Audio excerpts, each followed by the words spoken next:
Hello friends.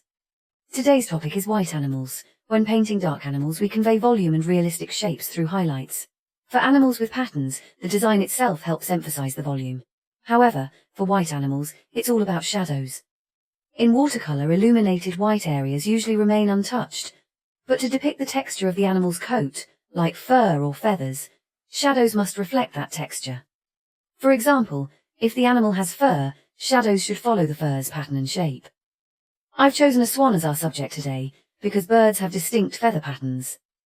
Capturing the direction of these feathers through shadows is key to creating a successful painting. Let's start with a sketch. It's a simple one. Begin with basic shapes, as always. For the swan, we'll draw the head, beak, and a curved neck, reminiscent of the number 2 we learned as kids. Add the wing outline next. At this stage, it's crucial to position the swan correctly. Notice how the wing sits slightly behind the head. Place the head around the center or the top third of an A4 sheet for a rectangular composition. To accurately sketch the neck, focus on the negative space it creates. For example, the curve of the neck forms a loop that's about the size of the head. You know just what you do to me. Play my emotions like a pair of puppet strings. Did it ever occur to you my heart's more than a toy? Please go easy on me, babe. Send message after message, forward my calls. Next day you hear me back. Next, refine the details. Pay attention to the neck's thickness. It shouldn't be too thick or thin. It's slightly narrower than the head near the top and gradually widens. For the beak, ensure the angle and proportions are correct. In this composition, the beak is almost perpendicular to the page. Its narrowing angle is subtle and extends nearly straight. Getting the beak's size and shape right is vital. A disproportionate beak can disrupt the overall look. The beak should be slightly smaller than the head. The swan's eye is roughly in the center of the head. Adjust if necessary for balance. This ain't the way it's supposed to be, and you know I wouldn't do that to you. You know I wouldn't treat you that way, no. I've been running, can't catch up. Oh love, what I won't do. Oh, you got me chasing waterfall. Oh, you got me chasing waterfall. All of the times I've been there, times I came through, I'd meet you anywhere if it brought me closer to you. Distance is killing me, you make it so hard. Won't you let me love you, babe? Used to be optimistic, these days I just don't know. Pick a fence in the valley. Now, I'll move on to the background, which is crucial for highlighting white animals. A dark background enhances their brightness and purity. Consider using a dark tone like brown or black, but avoid a fully black background. It's best to experiment with subtle variations. I begin by moistening the paper lightly with a brush. Don't worry if it's messy at first. While working on the background, I'll use 2 brushes to create smooth transitions and clean edges. I'll adjust the camera angle slightly to show the process better. Let's dive in. Now, I'll use a large brush to cover big areas and keep a smaller brush nearby for details. If your paper warps, you can secure it with masking tape. Can't afford to give up on you, and you know I wouldn't do that to you. You know I wouldn't treat you that way, no. I've been running, can't catch up. Oh love, what I won't do. Oh, you got me chasing waterfall. Oh, you got me chasing waterfall.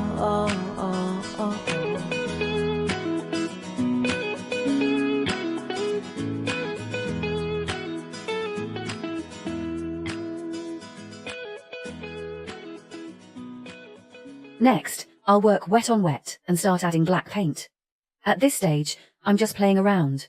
No specific ideas or plans yet. If puddles form, you can mix in a blue-violet colour. This will be the main palette for the entire piece, except for the beak. The swan will remain in this general colour scheme. Now, I take a smaller brush and refine some areas. I darken sections where the paint has spread unevenly, adding more colour in spots for variation.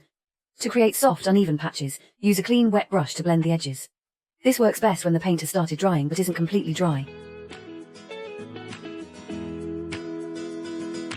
You've got me chasing waterfalls. You've got me chasing waterfalls. You got me chasing waterfalls. You got me chasing waterfalls. If puddles form, you can soak up the excess with your brush. On backgrounds like this, feel free to experiment. Watercolour blooms and drips create fascinating effects. Before moving to the swan, let the background dry completely to avoid smudging or transferring dirt onto the swan. It's worth the wait. Thank you for watching my tutorials. Don't forget to subscribe, like, and leave a comment. It really helps the channel grow and motivates me to create more exciting videos for you. You can also subscribe to my Patreon for exclusive lessons or join group or individual classes to get my feedback on your work. Follow my Instagram for even more useful content. Thank you again, and let's continue. You know just what you do to me. Play my emotions like a My background is nearly dry, so I'll start working on the swan. Let's talk about the colours I'll use. For the shadows, I'll mix blue or violet, but avoid using pure black on the swan. Instead, I'll use a dark brown. The shadows will vary in intensity and warmth, creating contrast between cool and warm tones. Now, let's determine where the most intense shadows are. Under the wing, on the neck, and on the belly. There will also be soft highlights on the bird, reflecting light and the surrounding environment. The blue shadows reflect the cool tones of the background, a bluish grey with hints of black. For the brightest highlights, like on the neck, I'll use warmer shades. I'll work in 2 layers. The first layer will be a wet-on-wet wash to establish the soft grey-blue shadows. Once the shadows dry, I'll add lighter blue and grey details to the feathers, especially those forming a triangular pattern here. This lighter layer will contrast nicely with the darker areas. Let's continue. Did it ever occur to you my heart's more than a toy? Please go easy on me, babe. Send message after message, forward my calls.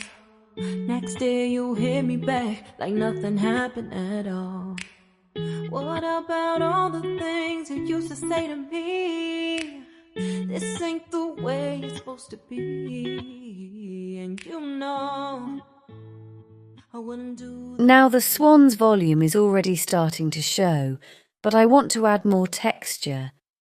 I'll darken some areas slightly with warmer tones like soft browns. I'll outline these feather strips a little more because each is a distinct feather. I'll also add a bit of shadow to enhance their edges. Gradually build up the tone, but don't overdo it. On the upper wing, add just a hint of shading. Near the wing's base, Where it thickens, you'll see some small feather patterns and spots that fade back towards the neck. I wanna treat you that way, no. I've been running, can't catch up. Oh love, what I won't do.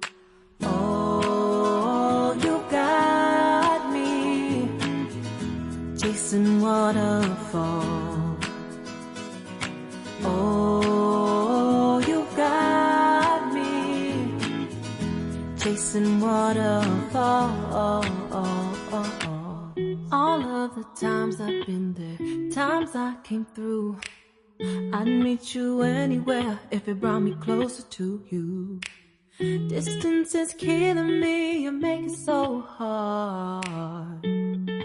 Won't you let me love you, babe? Used to be optimistic, these days I just don't know. Pick a fence in the valley, I hope it's losing its hold. You know them other girls won't love you like I do. Can't afford to give up on you. And you know. For the neck, I start by softening it with a light wash and gradually bring it down to the belly. I'll add a slight tint here and there, especially along the neck. Pay attention to the shadows.